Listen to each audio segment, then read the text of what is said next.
My first guest tonight was actually recorded last week in this very chair over here. James Bond. Please welcome Pierce Brosnan.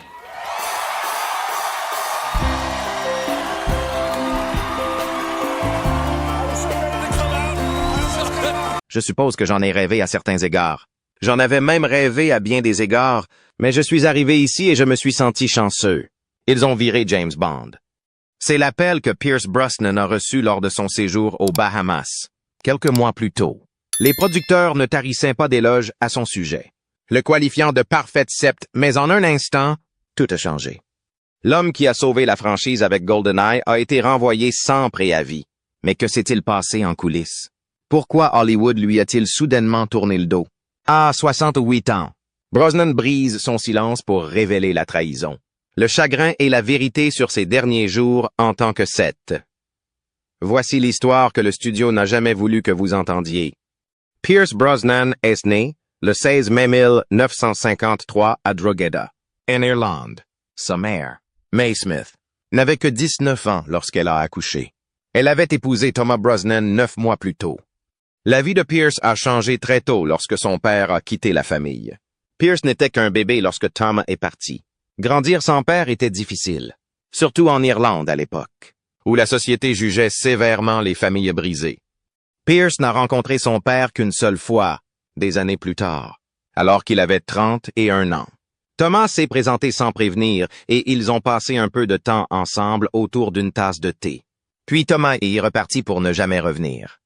En repensant à cette brève rencontre, Pierce a déclaré plus tard « Il sifflerait bien et marchait bien. C'est tout ce que je sais de lui. » Quand Pierce avait 4 ans, sa mère a pris une décision difficile. Elle s'installe à Londres pour suivre une formation d'infirmière dans l'espoir de construire une vie meilleure pour eux deux. Elle ne lui rend visite qu'une ou deux fois par an et, même si elle lui manque profondément, elle travaille sans relâche pour lui assurer un avenir meilleur. La vie de Pierce prend un tournant lorsqu'il s'installe à Londres en 1964 pour vivre avec sa mère et son nouveau mari, William Carmichael. William traita Pierce comme un fils et lui fit découvrir quelque chose qui allait façonner son avenir. Il emmena Pierce voir le film de James Bond, Goldfinger. Pour le jeune garçon, ce fut une expérience passionnante. C'est aussi l'un de ses premiers souvenirs d'avoir eu une figure paternelle. Pierce ne savait pas encore qu'un jour il incarnerait lui-même James Bond. Ce jour-là au cinéma a planté une graine dans sa vie qui allait devenir quelque chose de bien plus grand que ce qu'il aurait pu imaginer. S'adapter à la vie à Londres n'a pas été facile. À l'école, son accent irlandais le faisait sortir du lot et ses camarades de classe se moquaient souvent de lui en le traitant d'Irlandais. La culture de l'Elliott School de Putney lui semblait étrangère et trouver sa place parmi ses pairs était un défi. Lorsque Brosnan quitta l'école à 16 ans, il avait prévu de devenir illustrateur commercial et commença à étudier à la Sainte Martin School of Art. Mais le destin en décida autrement. Un jour, il vit un spectacle de cracheurs de feu au Oval House Theatre et quelque chose se produisit. Cette performance l'a poussé à se lancer dans un monde qu'il n'avait jamais envisagé auparavant, celui du théâtre. Il s'est inscrit au Drama Centre London, une institution prestigieuse connue pour sa formation intensive. Ces 3 années ont changé sa vie. Cette approche rigoureuse, basée sur une méthode, lui a permis de découvrir son talent et lui a donné les outils dont il avait besoin pour réussir. Pour Brosnan, c'était bien plus qu'un simple apprentissage. C'était une forme de liberté et une chance de se réinventer. Après avoir obtenu son diplôme en 1975, Brosnan a commencé sa carrière au théâtre en tant qu'assistant-régisseur au York Theatre Royal. Son premier grand moment a eu lieu lorsque le célèbre dramaturge Tennessee, Williams l'a choisi pour la première britannique de The Red Devil Battery Sign. Williams a été tellement impressionné qu'il a envoyé un télégramme à Brosnan lui disant « Dieu merci pour toi, mon cher ». Brosnan a gardé ces mots en mémoire. Peu de temps après, le 977, il a attiré l'attention du réalisateur Franco Zeffirelli, qui lui a confié le rôle de Philomena, où il a joué aux côtés de légendes du théâtre comme Joan Plowright et Frank Finlay. Ses premières expériences ont jeté les bases de sa carrière. En 1982, la vie de Brosnan prend un tournant majeur lorsqu'il décroche le rôle principal dans Remington Steele sur NBC. La série est révolutionnaire pour l'époque. Elle renverse la formule habituelle des romans policiers en se concentrant sur le point de vue d'une femme professionnelle. Tandis que le personnage de Brosnan apporte charme et mystère. Son escroc anonyme devenu détective ajoute de la sophistication à la série, faisant souvent référence à des films classiques pour résoudre des affaires. La série est devenue un succès, diffusée avec succès jusqu'en 1987 et a permis à Brosnan de se faire connaître du public mondial. La tension romantique entre son personnage et l'héroïne est devenue un thème populaire qui est désormais courant dans les séries télévisées. Puis, en 1986, Brosnan a eu l'opportunité de sa vie. Après 3 jours d'audition épuisantes, on lui a proposé le rôle de James Bond. Son destin semblait se dessiner, jusqu'à ce que le mauvais timing arrive. NBC a décidé à la dernière minute de renouveler Remington Steele en utilisant une clause de son contrat pour le garder lié à la série. La nouvelle a dévasté Brosnan. La série n'a duré que 5 épisodes supplémentaires, mais c'est Timothy Dalton qui a eu la chance de jouer Bond. Brosnan a trouvé cela déchirant, mais il ne s'est pas laissé définir par cela. L'attente valait la peine. Le 8 juin 1994 à 12h30 précises, à l'Hôtel Régent de Londres, Brosnan était officiellement annoncé comme le 5e set, mais ce n'était pas la première fois qu'il était choisi pour ce rôle. La sortie de GoldenEye le 17 novembre 1995 marqua un tournant dans la carrière de James Bond. 6 ans s'étaient écoulés depuis la sortie du dernier James Bond et beaucoup craignaient que la franchise ne soit dépassée. Mais le film a prouvé que tout le monde avait tort. Avec un budget de 60 millions de dollars, il a rapporté la somme incroyable de 3 564 millions de dollars dans le monde, devenant ainsi le 4e film le plus rentable de 1995. C'est plus que tous les films de James Bond des années 1980 réunis. Lors de son premier week-end, GoldenEye a rapporté 262 millions de dollars dans 667 cinémas aux États-Unis, ce qui montre à quel point le public a apprécié le retour de Bond. La version de James Bond de Brosnan s'est distinguée car elle a combiné les meilleurs traits de ses prédécesseurs. Il avait la confiance de Sean Connery, le charme de Roger Moore, l'intensité de Timothy Dalton et l'athlétisme de George Lazenby. Les critiques ont adoré ce mélange. Roger Ebert a attribué à GoldenEye 3 étoiles sur 4 et a déclaré que le Bond de Brosnan semblait plus vulnérable et complet que les versions précédentes. Il a réussi à conserver le style classique de Bond tout en donnant au personnage une impression de fraîcheur et de modernité. Le film lui-même a également apporté de grands changements pour moderniser Bond dans les années 1990. Pour la première fois, le personnage de M était incarné par une femme, Dame Judi Dench, inspirée de Stella Remington. La véritable chef du Mi-5 GoldenEye a également adopté de nouvelles technologies, devenant le premier film de James Bond à utiliser des effets spéciaux numériques. C'était même le premier film tourné au studio Leavesden, qui sont devenus plus tard célèbres pour avoir accueilli de grandes productions comme Harry Potter.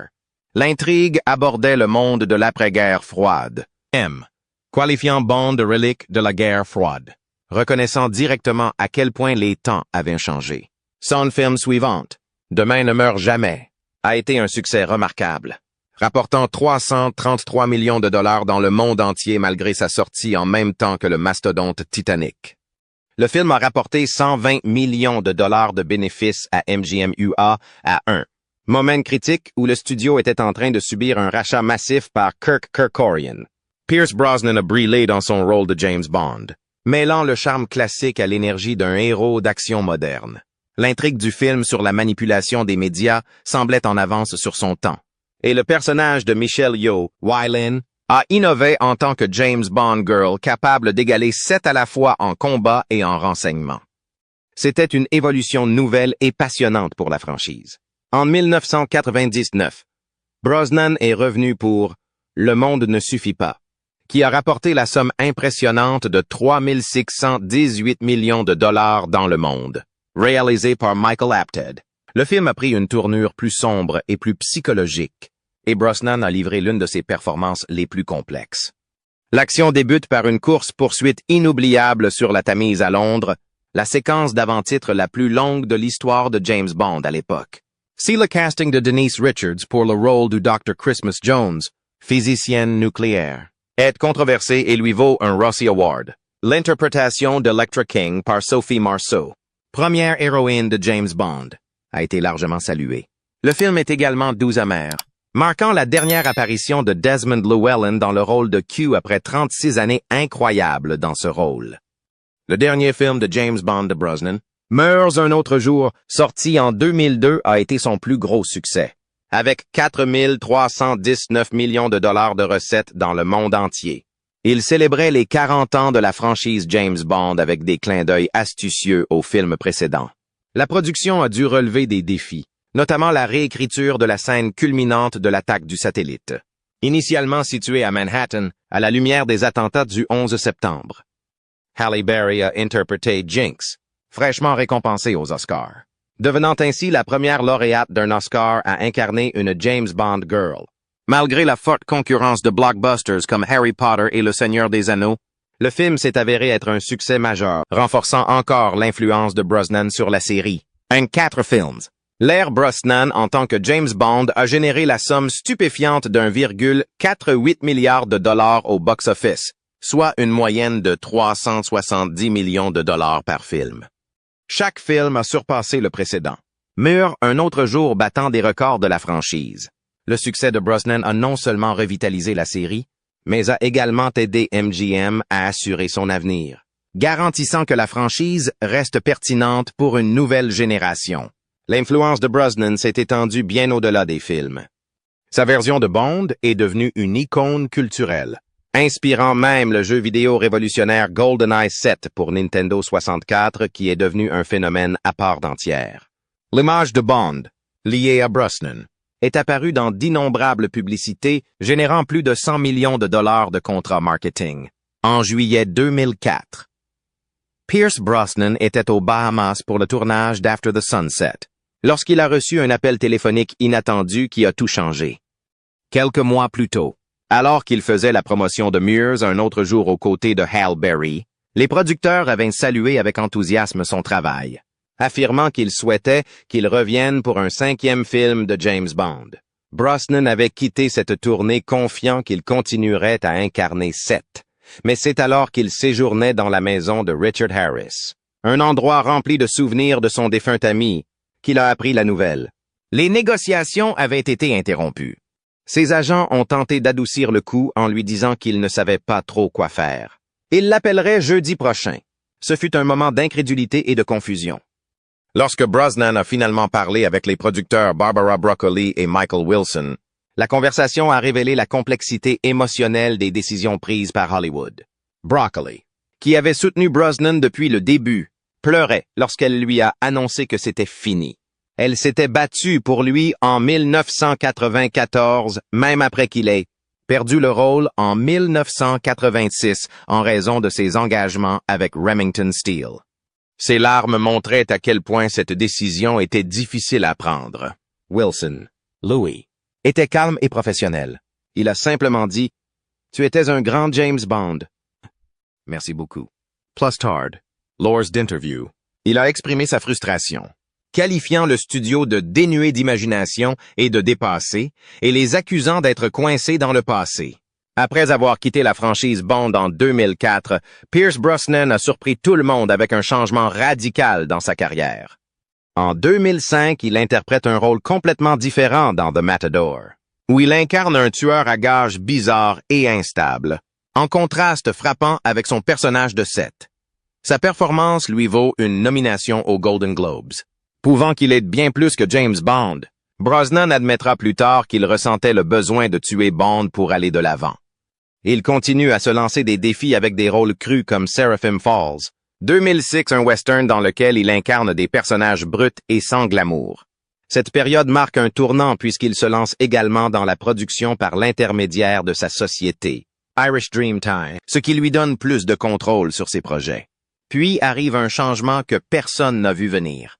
Brosnan a rejoint le casting de la comédie musicale Mamma Mia en 2008. Bien qu'il n'ait aucune expérience professionnelle en tant que chanteur, il s'est lancé dans le projet. Le film est devenu un phénomène mondial, rapportant près de 600 millions de dollars pour un budget modeste de 52 millions de dollars. Bien que son chant ait reçu des critiques mitigées, ce dont il a plaisanté plus tard, le succès de Mamma Mia était indéniable. Il a non seulement dépassé les recettes au box-office de ses films de James Bond, mais lui a également permis de faire partie de la franchise musicale live-action la plus rentable. La suite en 2018 ajoutant 400 millions de dollars supplémentaires au total. En 2010, Brosnan a livré l'une de ses performances les plus acclamées dans The Ghost Rider de Roman Polanski. En incarnant Adam Lang, un personnage vaguement inspiré de Tony Blair, Brosnan a apporté profondeur et subtilité au rôle d'un ancien premier ministre britannique au cœur de la controverse. Le film a été un succès critique, remportant de nombreux prix et rapportant plus de 60 millions de dollars. Il a prouvé la capacité de Brosnan à briller dans des rôles dramatiques sérieux, consolidant son statut d'acteur polyvalent. En 2022, Brosnan s'est aventuré dans le monde des super-héros avec Black Adam, incarnant le sage et puissant Dr. Fate, même à 69 ans. Il a apporté gravité et élégance à ce rôle, qui impliquait de nombreux effets spéciaux. Une expérience nouvelle pour lui. Sa performance a été largement saluée, le producteur Hiram Garcia soulignant comment la présence de Brosnan a bien élevé chaque scène et fait de lui une figure de mentor pour les jeunes acteurs. C'est un geste audacieux qui a démontré sa capacité à rester pertinente à Hollywood, même après plusieurs décennies de carrière. En 2023, Brosnan a révélé une autre facette de sa créativité. Son art. À 70 ans, il a organisé sa première exposition personnelle, So Many Dreams, à Los Angeles, présentant des peintures et des dessins créés au fil des décennies. Son parcours artistique a débuté en 1987 dans une période difficile, alors que sa femme Cassandra Harris luttait contre le cancer. Il a ainsi créé son premier tableau, One Dark Night. L'exposition comprenait 50 peintures et 100 dessins, dont des portraits de Picasso et d'Anthony Bourdain. Ces œuvres ont ensuite été présentées à Art Miami, où 5 pièces majeures ont été présentées. Le style de Brosnan, influencé par Matisse, Chagall et Picasso, commence souvent par de simples gribouillages qui évoluent vers des portraits et des paysages abstraits. Dans une interview sincère accordée au Guardian en 2020, Brosnan a révélé son approche mature après avoir été brusquement retiré de la franchise Bond en 2004. J'étais complètement choqué et simplement mis à la porte, a-t-il admis. Mais j'ai transformé cette amertume potentielle en sagesse. Son mantra. Je ne laisse pas le regret entrer dans mon monde. Cela ne mène qu'à plus de misère et plus de regrets, est devenu son principe directeur. Rétrospectivement, Brosnan a souvent décrit Bond comme le cadeau qui ne cesse de donner. Son passage en tant qu'espion emblématique a non seulement solidifié sa carrière, mais lui a ouvert d'innombrables portes. Pour Brosnan, Bond n'était pas seulement un personnage, c'était une plateforme qui a transformé sa carrière. C'est la beauté de Bond, a-t-il déclaré. Il ouvre des portes qui étaient auparavant fermées et vous permet de vous définir au-delà du rôle. Brosnan a cependant compris que l'héritage de James Bond était à double tranchant. Une fois que vous êtes catalogué comme un James Bond, vous le gardez pour toujours, a-t-il déclaré. Il ne s'agissait pas seulement d'être catalogué. Cela a influencé chaque étape de sa carrière. Bien qu'il ait apprécié la célébrité et les opportunités que ce rôle lui a apportées, il a aussi eu ses limites. Pour Brosnan, la clé était l'acceptation. Soit on s'y résigne, soit on devient fou, a-t-il dit, pleinement conscient de la façon dont ce rôle pouvait à la fois élever et restreindre un acteur. Lorsque Daniel Craig a pris le relais dans le rôle de James Bond, Brosnan lui a adressé des mots d'encouragement. Dans un message vidéo de 2021, il a salué la performance de Craig. « Tu as fait un travail magnifique, Daniel. Tu étais vraiment un James Bond formidable. Je te tire mon chapeau. » À la fin des années 1970, Pierce Brosnan rencontre l'actrice australienne Cassandra Harris et leur connexion est immédiate. Elle lui a été présentée par David Harris, les neveux de l'acteur Richard Harris. Brosnan a été immédiatement captivé par elle. Quelle belle femme, se souvient-il avoir pensé. Il n'aurait jamais imaginé qu'elle deviendrait l'amour de sa vie pendant les 17 années suivantes. Ils tombèrent rapidement amoureux, achetèrent ensemble une maison à Wimbledon et se marièrent en décembre 1980. Cassandra joua un rôle particulier dans l'avenir de Brosnan.